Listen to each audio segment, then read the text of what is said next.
જે રીતે આપણે આ ગુજરાતની અંદર અને આ ભારત દેશની અંદર જોઈ રહ્યા છીએ કે બાંધકામ હોય કે રોડ રસ્તા હોય એની અંદર જે ભ્રષ્ટાચાર થઈ રહ્યો છે અને આ ભાજપના મરતિયાઓને જ કોન્ટ્રાક્ટ દઈ અને ભ્રષ્ટાચાર કેમ આદરવો એ ભાજપની સરકાર ગુજરાતમાં હોય કે યુપીમાં હોય કે ભારત દેશમાં હોય અહીંયાથી ચાલુ કરવામાં આવ્યું છે। 30 વર્ષની વાતો કરનારી અને એગ્રીમેન્ટ કરે તો એમ કે 5 વર્ષના રોડ રસ્તાની ગેરંટી, આ પુલની ગેરંટી કેટલી છે એની સરકારે જાહેરાત કરવી જોઈએ। જ્યારે અમદાવાદની અંદર જે ટાંકી તોડવામાં આવી એ 70 વર્ષ જૂની કોંગ્રેસની બનાવેલી હતી અને એ જ ટાંકીની બાજુમાં આગળના વોર્ડની અંદર જ્યારે બીજી ટાંકી બનાવવામાં આવી આ ભાજપની સરકારમાં કે જે ટાંકીનું ઓપનિંગ થયું અને એમાં પાણી ભરવામાં આવ્યું અને તૂટી ગયું। એ જ રીતે આ બ્રિજોની હાલત છે। રાજકોટનો કયો બ્રિજમાં તિરાડો નથી પડી?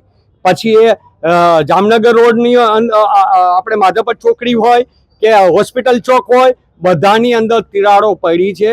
કારણ કે ટકાવારી જ્યાં સુધી આ ભાજપ સરકાર એની બંધ નહીં કરે લેવાની ત્યાં સુધી આવી તિરાડો પડશે અને લોકોના જીવ જોખમમાં હંમેશા રહેવાના છે। કારણ કે જ્યારે કૌભાંડો થઈ ગયા છે એ કૌભાંડો તૂટશે, આવી તિરાડો પડે કે ગાડીઓ નીચે પડશે ને નીચેના જતા લોકોને જ્યારે ઈજાઓ થશે કે મૃત્યુ પામશે ત્યારે જ આ સરકારની આંખો ખોલે છે। ત્યારે રાતોરાત સીટની રચના થઈ જાય, ઇમરજન્સી કોર્પોરેશન છે તો એમ કે વિજિલન્સ તપાસ થશે, પછી તપાસમાં શું તો મીંડું, કોઈ અધિકારી ના પકડાય, ન પદ અધિકારી પકડાય અને માત્ર એક ડિંડક કરવામાં આવે છે। એ જ રીતે ગોંડલ રોડનો જે આજે પુલમાં જે તિરાડો પડી છે હજી આથી વધુ મોટી તિરાડો ન પડે તેવી આપણે ભગવાનને પ્રાર્થના કરી કે કોઈને ઈજા ન થાય અને વહેલાહાર આ તંત્રની આંખ નહીં ખુલે તો આપણે અને લોકોએ જ ભોગવવાનું છે અને આના માટે લોકોએ હવે જાગૃત થવું જોઈએ। ટૂંક સમયમાં જિલ્લા પંચાયત કોર્પોરેશનના પણ ઇલેક્શનો આવવાના છે ત્યારે લોકોએ પોતાના જીવને કેમ બચાવવા એ મુજબ વોટિંગ કરે